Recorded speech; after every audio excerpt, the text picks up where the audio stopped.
അവരോടും സ്വാഭാവികമായിട്ടും ഒരു ശക്തമായിട്ട് നിലപാടെടുത്ത് പോകുന്ന ഒരു നേതാവെന്ന നിലയിൽ വി.ഡി. സതീഷിനോട് ഒരുപാട് പേർക്ക് താല്പര്യമുണ്ട്. അത് നമ്മളില്ലാന്ന് പറയാൻ പറ്റുമല്ലോ. കാരണം ഞാനിവിടുത്തെ ഒരു മണ്ഡലം പ്രസിഡന്റ് എന്ന നിലയിൽ 36ഓളം ബൂത്തുകളുണ്ട്.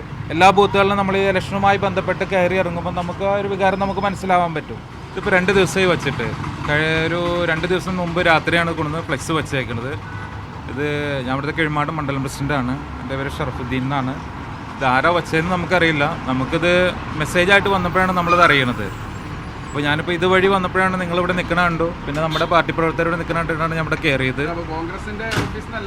കോൺഗ്രസിൻ്റെ ഓഫീസാണ്. പക്ഷേ കോൺഗ്രസിൻ്റെ ഓഫീസിൽ നിന്നല്ല അത് വച്ചേക്കുന്നത്. ഈ ഓഫീസുമായി ബന്ധപ്പെട്ടല്ല വച്ചേക്കുന്നത്.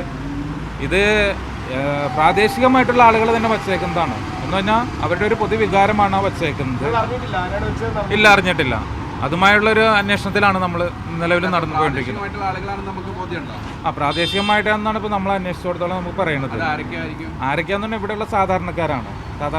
സാധാരണ ഏറ്റവും താഴെത്തട്ടിലുള്ള പാർട്ടി പ്രവർത്തകരാണ്. അവരൊരു വികാരമാണ് അവരെ വച്ചേക്കുന്നത്.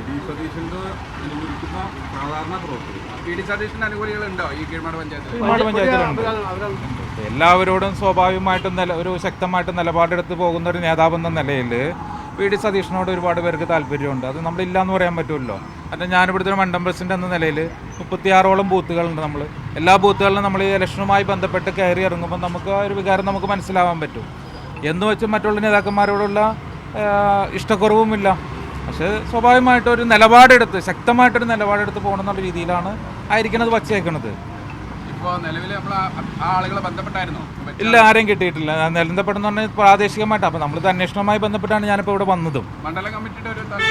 ഇല്ല, മണ്ഡലം കമ്മിറ്റി അങ്ങനെ പ്രത്യേകിച്ച് താല്പര്യം നമുക്ക് പറയാൻ പറ്റുമല്ലോ. കാരണം നമ്മളെ സംബന്ധിച്ചിടത്തോളം ഇന്ത്യൻ നാഷണൽ കോൺഗ്രസ് 10 വർഷത്തിന് ശേഷം അധികാരത്തിലേക്ക് വരാ എന്നുള്ള ഏറ്റവും വലിയ ആഗ്രഹമാണ് നമ്മുടെ മുമ്പിലുള്ളത്. അത് ആര് മുഖ്യമന്ത്രി ആവണമെന്നുള്ളതല്ല. ശക്തമായ 1ാം നിര, 2ാം നിര, 3ാം നിര, 4ാം നിര ഉള്ളൊരു പാർട്ടിയാണ് ഇന്ത്യൻ നാഷണൽ കോൺഗ്രസ്. അപ്പോൾ അതുകൊണ്ട് ഞങ്ങൾക്ക് അങ്ങനെ ഇന്ന ആളാവണമെന്നില്ല. ഞങ്ങൾ പ്രത്യേകിച്ചെന്ന് പറഞ്ഞാൽ ഞങ്ങൾക്ക് ആഗ്രഹം മുഴുവൻ ഇന്ത്യൻ നാഷണൽ കോൺഗ്രസ് അധികാരത്തിൽ വരണം. ആ അധികാരത്തിൽ ശക്തമായിട്ട് മുന്നോട്ട് പോകുന്ന ഒരു നേതാവ് ഞങ്ങൾ നയിക്കണം എന്ന് മാത്രമേ ഉള്ളൂ. ആരായാലും കുഴപ്പമില്ല. അല്ല, അത് നമ്മൾ നേതാക്കന്മാരുമായിട്ട് ചർച്ച ചെയ്തിട്ട് നമ്മൾ തീരുമാനിക്കും.